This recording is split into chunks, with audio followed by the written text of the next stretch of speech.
A very warm welcome to all the students of class 12 biology. Myself Shivani from St. Xavier's High School, Sudapar, Badarganj. Today we are going to discuss the topic pregnancy and embryonic development of chapter number 3, human reproduction. Students, in the previous video we have discussed that how the blastocyst is implanted into the uterus endometrium after the 7th day of fertilization. Here you can see this is uterus and the three linings of uterus are perimetrium, myometrium with a muscular layer, and the last one is endometrium, which forms and sheds every month in the females. So in the uterus endometrium, blastocyst is implanted and endometrium covers the blastocyst. यानी जैसे ही blastocyst यहाँ पे आएगा, implant होगा, implant होने के बाद endometrium की जो लेयर है वो इस ब्लास्टोसिस्ट को अपने अंदर बरी कर लेगी और ऊपर से पूरी एक कवरिंग जो है वो फॉर्म हो जाएगी. The cells present at the lining of blastocyst is called as trophoblast and the knob of cells are known as embryoblast और इनर सेल मास. यानी ब्लास्टोसिस्ट में ये जो लाइनिंग्स पे जो ये सेल प्रेजेंट है इसे एम्ब्रियोब्लास्ट कहते हैं, इसे ट्रोफोब्लास्ट कहते हैं, और अंदर जो ग्रीन कलर का एक नॉब जैसा स्ट्रक्चर है उसको क्या कहते हैं, एम्ब्रियोब्लास्ट या inner cell mass. Fertilization happens in ampulla and after 7th day implantation is done. अभी तक हम लोग को ये समझ में आ गया है, हम लोगों ने ये पढ़ लिया है कि फर्टिलाइजेशन कहाँ पे होती है, एम्प्यूला के अंदर, और फर्टिलाइजेशन के 7th डे बाद जाके इम्प्लांटेशन जो है वो होता है. तो आज हम लोग जो टॉपिक स्टार्ट करेंगे वो होगा pregnancy and embryonic development. Second week of fertilization, यानी अब तक हम लोग फर्स्ट वीक की बात कर लिए कि फर्स्ट वीक में क्या हुआ, फर्टिलाइजेशन के बाद इम्प्लांटेशन हो गया. अब हम लोग सेकेंड वीक की बात करेंगे कि सेकेंड वीक में क्या होता है. यहाँ पे कुछ चीजें ऐसी हैं जो कि एनसीईआरटी में सिर्फ लाइन वाइज दी गई है, उसे मैंने यहाँ डायग्राम से एक्सप्लेन किया हुआ है, तभी कई चीजें जो है एनसीईआरटी की वो भी हम लोगों को समझ में आएंगी. Single layer of trophoblast will be converted into 2 layers. In the inner layer of trophoblast the cells are arranged which are called as cytotrophoblast and it is made of proper cells. यानी जो हम लोग trophoblast की बात कर रहे थे, यहाँ पे ये जो हम लोगों ने देखा, ये जो ट्रोफोब्लास्ट है ये बाहर वाला, जब सेकेंड वीक ऑफ फर्टिलाइजेशन होगा तो सेकेंड वीक ऑफ फर्टिलाइजेशन में ट्रोफोब्लास्ट की 2 लेयर बन जाएगी, ठीक है. और ये 2 लेयर में एक जो लेयर होगी वो प्रॉपर सेल से बनी होती है, इसीलिए उसको क्या कहते हैं, साइटोट्रोफोब्लास्ट. साइटो मीन्स क्या होता है, cell. Outside cell layer is one mass of cytoplasm in which its nucleus is floating. This is syncytium condition. Syncytium means pool of cytoplasm in which nucleus floats. जब हम लोग chapter 1 discuss कर रहे थे तब भी हम लोग सिंचिशियम और सिनोसिटिक कंडीशन डिस्कस किया था. तो जो ट्रोफोब्लास्ट के बाहर वाली जो सेल की जो लेयर है वो सेल प्रॉपर एक क्या है, एक पूल है किसका, साइटोप्लाज्म का, जिसके अंदर छोटे छोटे न्यूक्लियस जो है वो फ्लोट करते हैं. इसी को हम क्या कहते हैं, सिंचिशियम कंडीशन. यानी सिंचिशियम क्या होता है, एक बहुत बड़ा सा पूल इमेजिन कर लीजिए पानी का, उसे वो क्या, जिसमें कि छोटे छोटे कोई स्ट्रक्चर जो है वो फ्लोट कर रहे हैं, वो कंडीशन क्या होती है, सिंचिशियम. तो यहाँ पे भी ऐसा है कि अंदर वाली ये जो लेयर है ये कौन सी है, साइटोट्रोफोब्लास्ट, और इसके बाहर जो है वो ये जो लेयर है वो क्या है, एक बड़ा सा पूल है साइटोप्लाज्म का, जिसके अंदर न्यूक्लियस जो है वो फ्लोट कर रहे हैं. To make a cell we need cell membrane, so these don't have any cell membrane but multiple nucleus are present by the process of karyokinesis. यानी जो सिंचिशियोट्रोफोब्लास्ट है वो क्या है, वो सेल तभी बनेगा जब उसके पास सेल मेम्ब्रेन प्रेजेंट होगी. और सेल मेम्ब्रेन कैसे आएगी, साइटोकाइनेसिस से. तो यहाँ पे क्या होगा कि सिंचिशियम में साइटोकाइनेसिस ना होके सिर्फ कैरियोकाइनेसिस होती है, और कैरियोकाइनेसिस क्या होती है, डिवीजन ऑफ न्यूक्लियस. यानी यहाँ पे सिंसीशियम कंडीशन में सिर्फ और सिर्फ न्यूक्लियस ही डिवाइड करता है। जैसे यहाँ पे क्या हुआ, एक न्यूक्लियस प्रेजेंट है, कैरियोकाइनेसिस हुआ, दो से में ऐसे हुआ, 4 4 8 16, ऐसी जो चीजें हैं वो बनती जाएंगी। ठीक है, तो यहाँ पे क्या है, अगर सिंसीशियम कंडीशन की बात करें, सिंसीशियम में क्या है, सिर्फ कैरियोकाइनेसिस होती है, नो साइटोकाइनेसिस हैपेंस देयर। ठीक है, अब बात कर लेते हैं एम्ब्रियोनिक या inner cell mass will also divide and will be arrange like 2 chapatis kept on each other. यानी कि अभी तक हम लोगों ने ट्रोफोब्लास्ट को डिवाइड किया, ट्रोफोब्लास्ट के अलावा जो एम्ब्रियोनिक यानी अंदर का जो मैंने 9 ब्लैक सेल बताया था गुच्छा वाला, वो भी क्या करेगा, डिवाइड करेगा। डिवाइड होके अरेंज होगा कैसे, जैसे आप लोग रोटियां देखे होंगे कि एक रोटी के ऊपर ऐसे, ये रोटी है और इसके ऊपर दूसरी रोटी रख दीजिए, ऐसे ही क्या हो जाता है, जो इनर सेल मास है वो डिवाइड होके अरेंज हो जाता है। The 2 layers are called as epiblast and hypoblast respectively. तो ये जो होता है एम्ब्रियोब्लास्ट का, ये जो 2 सेल जो डिवाइड होता है, ये 2 लेयर्स में, इसे क्या कहते हैं, एपीब्लास्ट और हाइपोब्लास्ट। यानी कि ये जो रेड कलर से दिख रहा है यहाँ पे, ये रेड कलर से, ये बीच में डिवीजन है, ये रेड कलर से एपीब्लास्ट है, और जो ऑरेंज कलर से बना है वो क्या है, hypoblast. 8th day of and these things are happening at the 8th day of fertilization। यानी कि 7th डे के बाद इम्प्लांटेशन हुआ और इम्प्लांटेशन के 8वें दिन ही ये सारी चीजें बनना स्टार्ट हो जाती है। यानी ट्रोफोब्लास्ट, साइटोट्रोफोब्लास्ट, सिंचियोट्रोफोब्लास्ट, एपीब्लास्ट, हाइपोब्लास्ट, ये सब 8वें दिन ही बनना शुरू हो चुका है। The epiblast will swell and burst in the middle, forming a cavity in which fluid will be filled, which is called as amniotic fluid।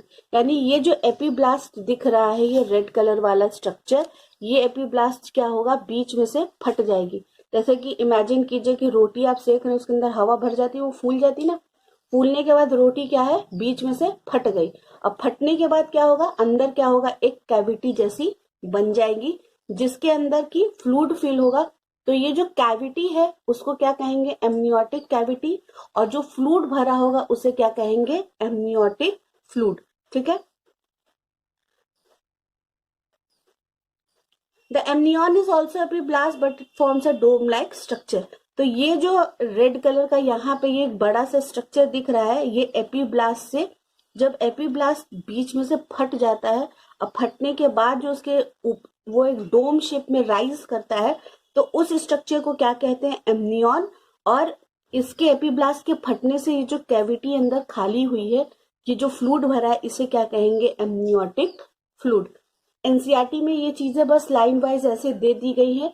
अगर मैं एज सच एक्सप्लेन कर देती एनसीईआरटी तो आप लोग को समझ में नहीं आता कि एमनियन क्या होता है, योगसैक क्या होता है, या अभी आगे हम लोग और भी चीजें पढ़ेंगे, इसीलिए थोड़ा सा आउट ऑफ सिलेबस है।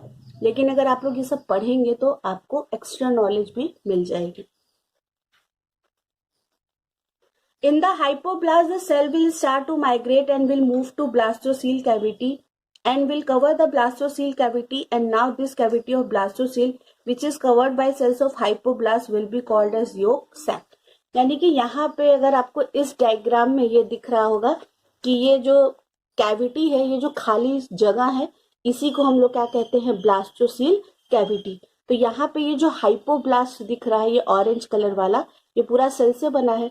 तो इसके सेल क्या करेंगे, इसके सेल मूव करना स्टार्ट करेंगे, माइग्रेट करेंगे, और माइग्रेट करने के बाद क्या होंगे, पूरी ब्लास्टोसील कैविटी में ये जाके अरेंज हो जाएंगे। ठीक है, यानी कि ये जो खाली जगह है, यहीं पे ये सेल माइग्रेट करके यहाँ पूरा ऐसे ऐसे ऐसे करके अरेंज हो जाएंगे। अरेंज होंगे तो अब इसको क्या कहेंगे, वो ब्लास्टोसील जो कि हाइपोब्लास्ट के माइग्रेटेड सेल से कवर्ड हो गया है, अब उस स्ट्रक्चर को क्या कहेंगे, यॉक सैक। क्या कहेंगे, यॉक सैक। ठीक है, इतना चीज आई होप समझ में आ गया होगा कि एमनियन क्या है और यॉक सैक क्या है। यानी एमनियन क्या है, एमनियन बनता है एपीब्लास्ट के रप्चर होने से, और यॉक सैक बनता है जो हाइपोब्लास्ट के जो सेल्स होते हैं जब वो ब्लास्टोसील को चारों तरफ से कवर कर लेते हैं। तो यहाँ पे हम लोग जो देख रहे हैं 8th डे ऑफ फर्टिलाइजेशन में क्या क्या हो रहा है, ट्रोफोब्लास्ट से ट्रोफोब्लास्ट 2 में डिवाइड हुआ, साइटोट्रोफोब्लास्ट और सिंचिशियोट्रोफोब्लास्ट। फिर एपीब्लास्ट से दो चीज बनी, एमनियन और एमनियोटिक कैविटी, जिसके अंदर एमनियोटिक फ्लूइड जो है वो प्रेजेंट होता है। उसके बाद जो सेल्स ऑफ हाइपोब्लास्ट है वो ब्लास्टोसील कैविटी को पूरा कवर कर लेंगे, जिसे कि हम क्या कहेंगे, योग सैक। अब फिर से ये वाला डायग्राम देख लेते हैं। तो ये सारी चीजें एक्चुअली में हो कहाँ रही हैं, ये सब हो रही है यूट्रस के एंडोमेट्रियम में, ठीक है। तो यहाँ पे अब क्या है, जो ब्लास्टोसिस्ट वाला है, जो यहाँ पे क्या है कि ये साइटोट्रोफोब्लास्ट और ये सब चीजें हैं, ये आके यहाँ पे प्रेजेंट हो गई। On the 8th day of fertilization trophoblast, epiblast, amnion, yolk sac are made. अभी मैंने बताया कि फर्टिलाइजेशन के 8वें दिन ही क्या क्या चीजें हो जाती हैं, ट्रोफोब्लास्ट बन जाता है, एपीब्लास्ट बन जाता है, एमनियन बन जाता है और योग सैक, ठीक है। There are some cells which arises from yolk sac which covers the whole amnion and yolk sac and is called as extra embryonic mesoderm।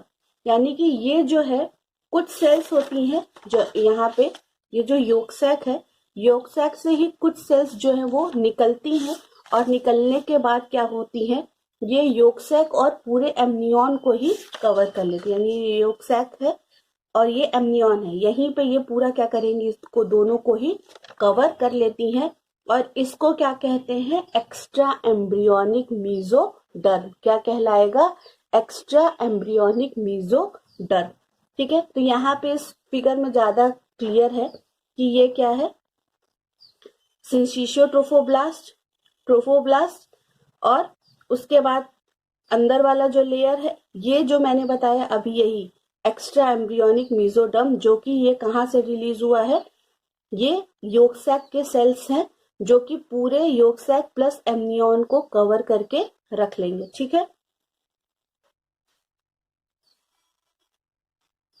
Now in extra embryonic mesoderm a cavity will be formed and extra embryonic mesoderm remains little bit inside and middle।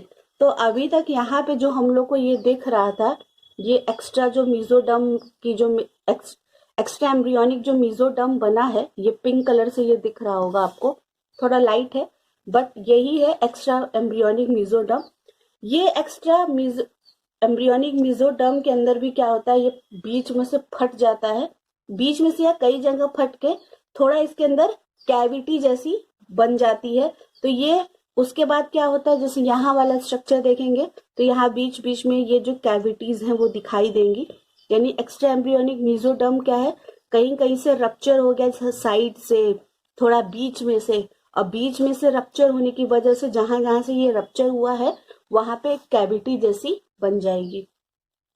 सिंचिशियोट्रोफोब्लास्ट, cytotrophoblast and extra embryonic mesoderm together forms from chorion. यानी कि ये तीनों मिलके क्या बनाते हैं, chorion. Syncytiotrophoblast, cytotrophoblast और extra embryonic mesoderm, ये तीनों मिलके क्या बनाएंगे, कोरियोन। अभी आगे हम लोग एनसीईआरटी में ये पढ़ेंगे कि कोरियोन क्या होता है, ठीक है। The future baby will be form from epiblast only, hypoblast will also be destroyed in future. यानी कि ये जो हम लोग को ये दिख रहा है, यहीं पे मैंने बताया था एपीब्लास्ट और हाइपोब्लास्ट, तो जो फ्यूचर में जो बेबी बनेगा वो सिर्फ इसी एपीब्लास्ट से बनेगा, हाइपोब्लास्ट भी क्या होगा, फ्यूचर में आगे जाके डिस्ट्रॉय हो जाएगा। There are 4 extra embryonic covering around baby: chorion, amnion, yolk sac and allantois।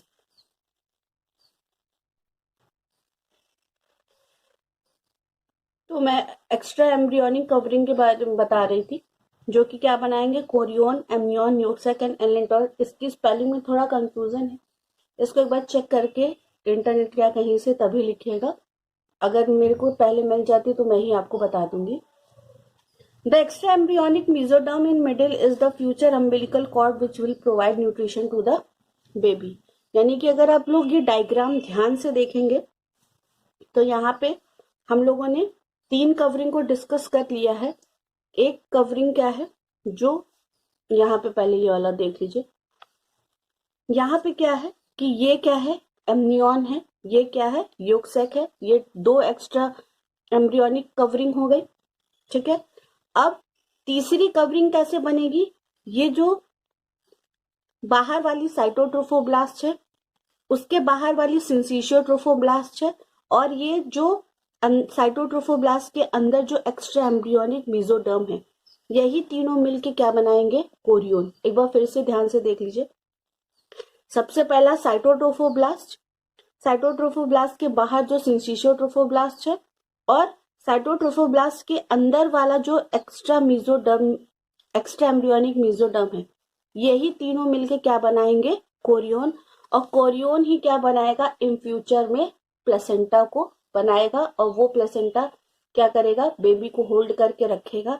यहाँ जो मिडिल में जो ये स्ट्रक्चर दिख रहा है, ये जो पिंक कलर का, ये जो ड्राइंग के बाहर जो मैंने रेड कलर की जो बाउंड्री जो बनाई है, यहाँ पे भी ये जो एक्स्ट्रा एम्ब्रियोनिक मेसोडर्म है ये छूटेगा, और यही एक्स्ट्रा एम्ब्रियोनिक मेसोडर्म फ्यूचर में क्या बनाएगा, एम्बिलिकल कॉर्ड। और ये एम्बिलिकल कॉर्ड क्या होगा, ये एम्बिलिकल कॉर्ड जो प्लेसेंटा को मदर के वोम से जुड़ता है, और वहीं से मदर के ब्लड के थ्रू जो न्यूट्रिशन है वो इसी एम्बिलिकल कॉर्ड से होते हुए ये जो बेबी है इस तक पहुंचेगा। The chorion will form the placenta in future and this chorion is the part of the baby's embryo। यानी कि अगर अभी आप लोग प्लेसेंटा अभी हम लोग डिस्कस करेंगे, तो प्लेसेंटा बनाने के लिए 2 इंडिविजुअल्स की जरूरत होती है।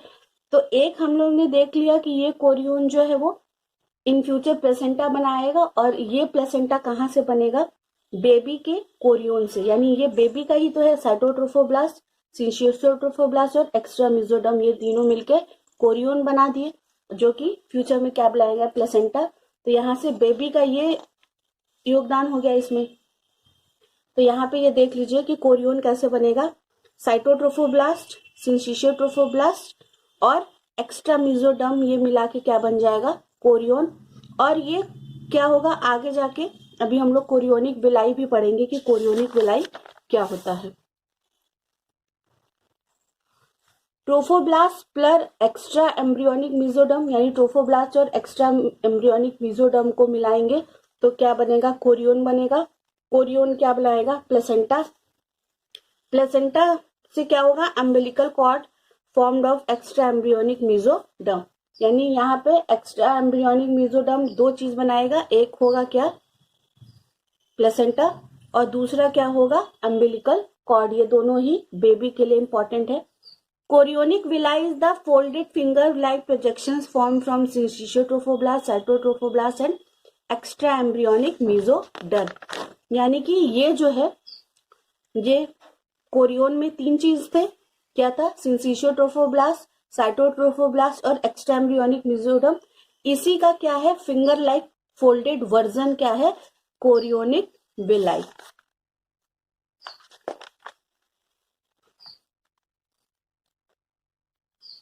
On the 9th day of fertilization, chorionic villi gets formed। यानी 7 दिन में क्या हुआ, फर्टिलाइजेशन कंप्लीट होने के 8वें दिन इम्प्लांटेशन हुआ। इम्प्लांटेशन से 9वें दिन क्या हो जाएगा, कोरियोन बन जाएगा, कोरियोनिक विलाई बन जाएगी। ठीक है, अब ये यूट्रस में आके ये चीजें हो गई। ठीक है, ये कोरियोनिक विलाई है, कोरियोन है, एमनियन है, योगसेक है, एपीब्लास्ट है और हाइपोब्लास्ट है। In endometrium, mother's blood vessel is present which gets swollen and is called as maternal sinusoid या sinusoid। यहाँ पे क्या है, ये जो एंडोमीट्रियम है, एंडोमीट्रियम में क्या है, मदर की ब्लड वेसल है, जो कि क्या होता है, इम्प्लांटेशन के बाद ये जो ब्लड वेसल होती है वो स्वेलन हो जाती है, और ये स्वेलन होने के बाद इन्हीं स्वेलन ब्लड वेसल्स को क्या कहते हैं, maternal साइनुसॉइड। Swollen blood vessels pour its blood in syncytiotrophoblasts. Placenta is an organ which is formed from 2 individuals, that is one from baby's chorionic villi and mother's contribution will be her blood which get inserted in chorionic villi। यानी कि यही जो ये जो swollen blood vessels है, ये swollen blood vessels से जो ब्लड होगा वो सिंसिशियोट्रोफोब्लास्ट में जाके भरता जाएगा। तो अभी मैंने बताया कि प्लेसेंटा एक ऐसा ऑर्गन है जो कि दो इंडिविजुअल के कंट्रीब्यूशन से बनता है। तो बेबी का कंट्रीब्यूशन हम लोगों ने देख लिया। बेबी का कंट्रीब्यूशन क्या था, कोरियन बेबी का ही कंट्रीब्यूशन है। मदर उसके अंदर कैसे पार्ट लेगी, जो मदर का ब्लड वेसल है उससे जो ब्लड है वो कहाँ जा रहा है, सिंसिशियो ट्रोफोब्लास्ट में, और ये उसकी जो कैविटी है सिंसिशियो ट्रोफोब्लास्ट की उसमें जाके ये फिल्ड अप हो जाएगा। तो यहाँ से फिर कोरियन ही क्या बनेगा, फ्यूचर प्लेसेंटा। तो यहाँ पे बेबी और मदर दोनों का कंट्रीब्यूशन हम लोगों ने देख लिया। ठीक है, तो यही देख लीजिए, ये क्या है, कोरियन है, ये कोरियोनिक विलाई है, और यहाँ पे क्या है, ये सिंसिशियो ट्रोफोब्लास्ट में ये क्या है, एक कैविटी बन गई है उसके रप्चर होने से। और रप्चर होने के बाद ये जो मदर के ब्लड वेसल से ये जो ब्लड है ये आके इस सिंसिशियो ट्रोफोब्लास्ट की कैविटी में फिल्ड अप हो जाएगा। और फिल्ड अप होने के बाद क्या होगा, अभी आगे पहले हम लोग पढ़ लेते हैं उसके बाद। In syncytial trophoblast, a cavity will be formed in which maternal blood is filled by swollen mother's blood vessels. ये भी मैंने आपको बताया। Syncytial trophoblast is a very big pool of cytoplasm which breaks in the middle, forming a cavity where mother's blood get filled. तो अभी हम लोग ने इससे पहले क्लास के स्टार्टिंग में ही ये डिस्कस किया कि सिंसिशियो ट्रोफोब्लास्ट क्या है, एक साइटोप्लाज्म का पूल है। और इस पूल को समझ लीजिए कि एक पूल जो है वो बीच में से फट गया है। तो फटने से क्या होगी, बीच में क्या होगी, एक कैविटी सी बन जाएगी। इसी कैविटी के अंदर जो मदर का जो ब्लड है वो आके भर जाएगा। Now placenta is formed which includes chorionic villi and mother's blood, but this is not fully developed. Still, we have to wait for at least 3 months for the complete development of placenta. तो अब जो ये है chorionic villi plus ये जो mother का blood है ये दोनों मिला के क्या बन गया है, प्लेसेंटा बन गया है। लेकिन अभी भी ये जो प्लेसेंटा है ये फुल्ली डेवलप्ड नहीं है, क्योंकि हम लोगों ने पढ़ा था कि प्लेसेंटा फर्टिलाइजेशन के 3 मंथ्स बाद बनता है। तो अभी तो हम लोग 9th डे की बात कर रहे हैं, तो 9th डे में तो प्लेसेंटा बन नहीं सकता। तो यहाँ पे क्या होगा कि अभी भी हम लोगों को ऑलमोस्ट 2 से लेकर 2.5 मंथ्स तक वेट करना पड़ेगा ताकि प्लेसेंटा जो है वो पूरी तरह से डेवलप हो जाए। ये जो स्वोलन ब्लड वेसल है मदर की उसे क्या कहेंगे, मैटरनल साइनोसॉइड या सिनुसॉइड, जो आपको बोलने में इजी हो। ठीक है, और ये जो है, ये जो एक्स्ट्रा मेसोडर्म मैंने बताया था कि एक्स्ट्रा मेसोडर्म जो साइड में और मिडिल में जो ये छूट गई है, यही मिडिल में जो छूटी हुई जो एक्स्ट्रा एम्ब्रियोनिक मेसोडर्म है ये क्या बनाएगी, अम्बिलिकल कॉर्ड। और ये अम्बिलिकल कॉर्ड क्या होगी, प्लेसेंटा से आके अटैच हो जाएगी। ठीक है, from epiblast when baby will be formed, its blood vessel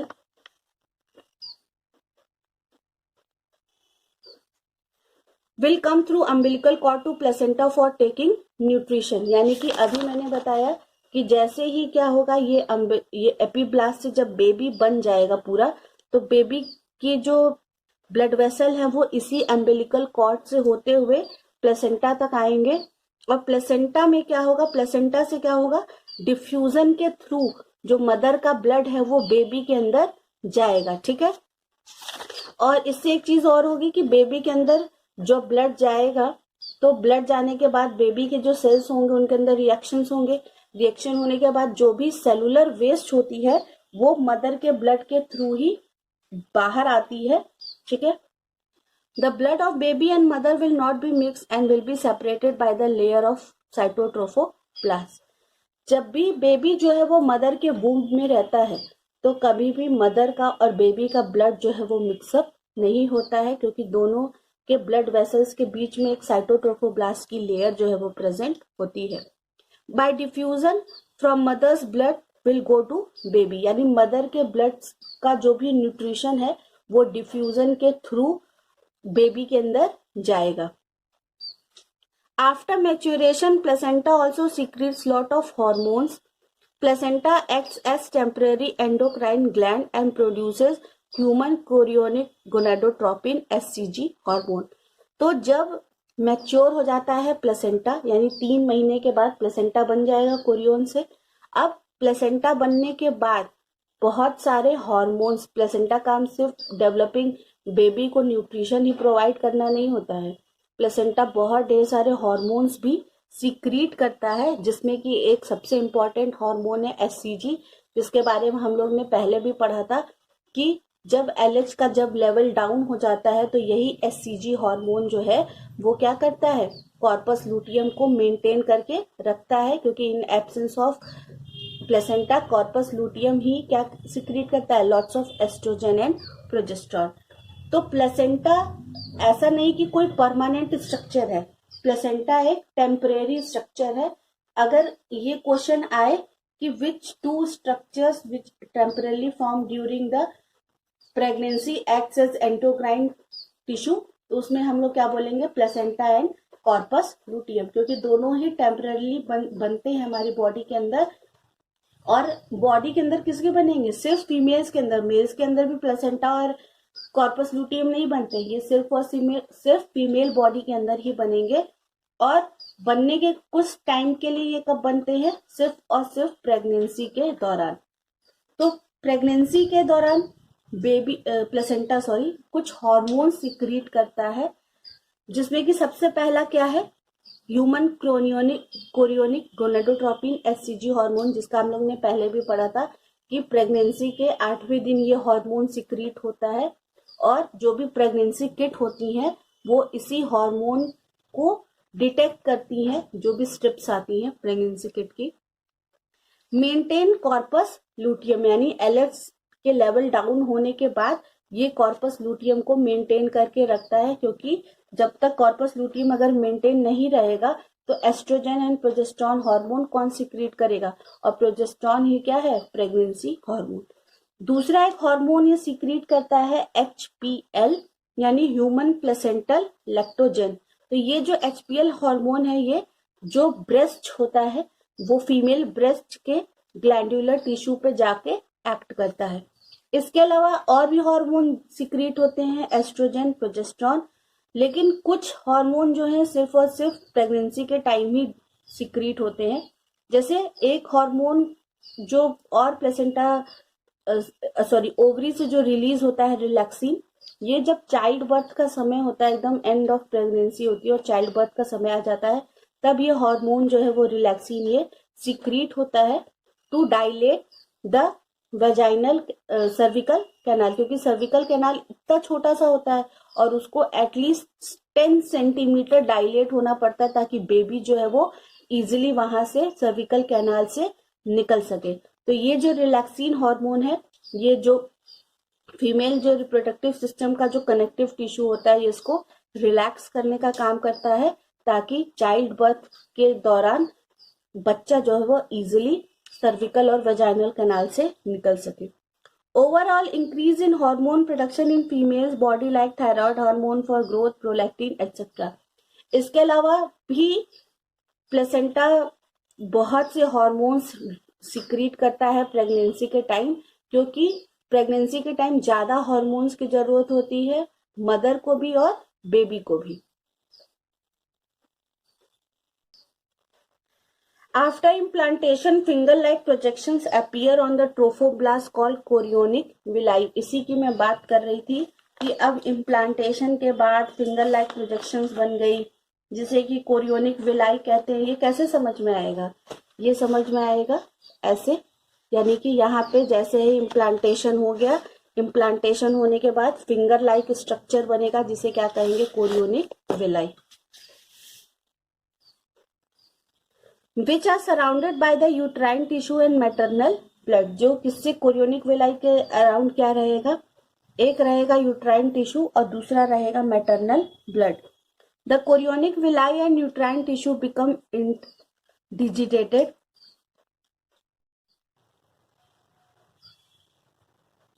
तो हम लोग ये पढ़ रहे थे कि कोरियोनिक विलाई और यूट्राइन टिश्यू जो है वो इंटरडिजिटेटेड हो जाती हैं और दोनों मिल के एक स्ट्रक्चर फॉर्म करती हैं, जो कि क्या होता है, एक स्ट्रक्चर और वो फंक्शनल यूनिट है between developing embryo foetus and maternal body called placenta.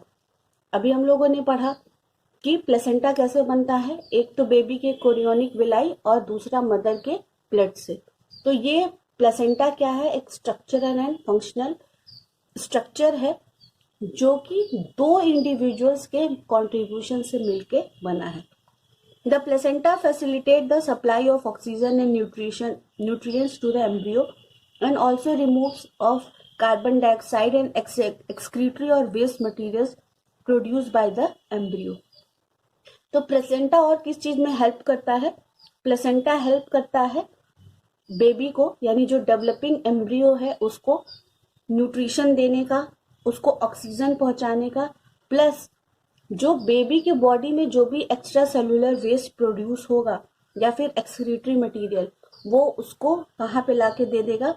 Baby के प्लस एम्बिलिकल कॉर्ड से थ्रू होते हुए मदर के सिस्टम में, और वो मदर के सिस्टम के थ्रू बॉडी के मदर से बाहर चला जाएगा। The placenta is connected to the embryo through an umbilical cord which helps in the transport of substances to and from the embryo.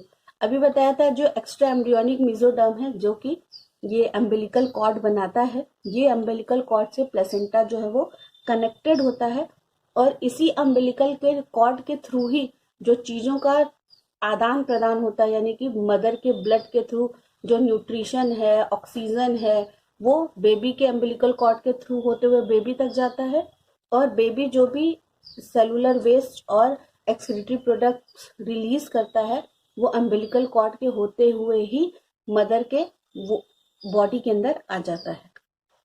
Placenta also acts on endocrine tissue and produces several hormones like human chorionic gonadotropin, HCG, human placental lactogen, HPL, estrogen, progesterone, etc. अभी बताया कि जो placenta और corpus luteum ये दोनों क्या है? Temporary endocrine gland की तरह एक्ट करते हैं। सिर्फ और सिर्फ प्रेगनेंसी के टाइम पे कुछ ऐसे हार्मोन्स जो है वो स्पेशली फीमेल्स बॉडी के अंदर रिलीज करते हैं। तो अभी हम लोग ने सब पढ़ लिया कि एससीजी क्या होता है। एससीजी सिक्रीट होता है, क्यों? ताकि ये कॉर्पस लूटियम को मेंटेन करके रखा रहे जब तक प्लेसेंटा फुली डेवलप और मैच्योर ना हो जाए। तब तक जो डेवलपिंग एम्ब्रियो है उसको एस्ट्रोजन एंड प्रोजेस्टेरोन हार्मोन तो हमें देना ही है। इसके अलावा जो एचपीएल है उसका भी बताया कि ये क्या होता है, जो मदर का जो ब्रेस्ट होता है उसके ग्लैंडुलर टिश्यू पे जाके एक्ट करता है। इसके अलावा oestrogen and progesterone. In the later phase of pregnancy, a hormone called relaxin is also secreted by the ovary. अभी बताया कि जब चाइल्ड बर्थ का टाइम आता है उससे पहले ओवरी से भी एक हार्मोन रिलीज होता है जिसका नाम क्या है? रिलैक्सिन।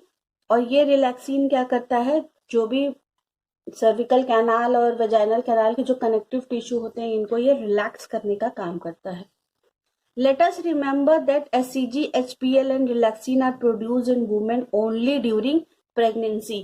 तो ये क्वेश्चंस जो है वो पूछे जा सकते हैं बोर्ड एग्जाम में कि which hormones are secreted in female body only during pregnancy. यानी अब ऐसा नहीं कि फीमेल बॉडी में हमेशा एचसीजी, एचपीएल और रिलैक्सिन सिक्रीट होता रहता है, सिर्फ लिखा है ओनली ड्यूरिंग प्रेगनेंसी, यानी जब तक एक फीमेल जो है वो प्रेग्नेंट है तभी तक ये हार्मोन जो है वो फीमेल बॉडी के अंदर रिलीज होंगे। In addition, during pregnancy, the levels of other hormones like estrogen, progesterone, cortisol, prolactin, thyroxine, etc. are increased several folds in the maternal blood. अभी बताया इन सब के अलावा ये जितने भी हार्मोन्स का मैंने नाम लिया ये मदर के ब्लड के अंदर इनका बहुत ज्यादा प्रोडक्शन स्टार्ट हो जाता है, क्योंकि अब हार्मोन्स जो है वो मदर सिर्फ अपने लिए ही नहीं बेबी के लिए भी प्रोड्यूस होता है, तो कई गुना ज्यादा इनका लेवल जो है वो बढ़ जाता है। Increased production of these hormones is essential for supporting the fetal growth, metabolic changes in the mother and maintenance of pregnancy. अब इन हॉर्मोन्स का बहुत ज्यादा प्रोड्यूस होने का रीजन भी है। ये रीजन क्या है? क्योंकि फीटस के ग्रो को हमें सपोर्ट करना है। जो भी मदर के अंदर मेटाबॉलिक चेंजेस होते हैं, ऐसा नहीं है कि एक बेबी जब फीमेल के अंदर ग्रो करता है एक नए ऑर्गेनिज्म के डेवलपमेंट के लिए कई जो चेंजेस होते हैं वो मदर की बॉडी के अंदर होते हैं, और प्रेगनेंसी को मेंटेन करके भी करना भी बहुत जरूरी है, क्योंकि कई बार बहुत से केसेस में बेबी जो है वो इम्प्लांटेशन के बाद या कोई भी रीजन से मिसकैरेज या अबॉर्शन हो जाता है, तो हॉर्मोन्स का ज्यादा प्रोटेक्शन इसलिए भी नेसेसरी है ताकि ये सारी चीजें मदर को फेस न करना पड़े। By this much topic of this chapter is over. Only one topic is left, in this chapter, and we will hope we are going to finish this chapter in this week only, that is parturition and lactation. और थोड़ा बहुत अभी और भी चीजें हम लोग को पढ़ना है, जो टॉपिक हम लोग प्रेगनेंसी एंड एम्ब्रियोनिक डेवलपमेंट जो पढ़ रहे हैं अभी, ये पूरा तरह से खत्म नहीं हुआ है. आई होप टुमारो और day after tomorrow, in these 2 days, we will be able to complete this chapter. But still no single student except Khushbu Yadav has sent me the pictures of the copy, notes, question answer. Nobody is doing. Kindly pay attention, do these things, it will be better for you only. If you like the video, please like, share and subscribe my channel. Stay home, stay safe, but continue with your studies. Thanks for watching the video.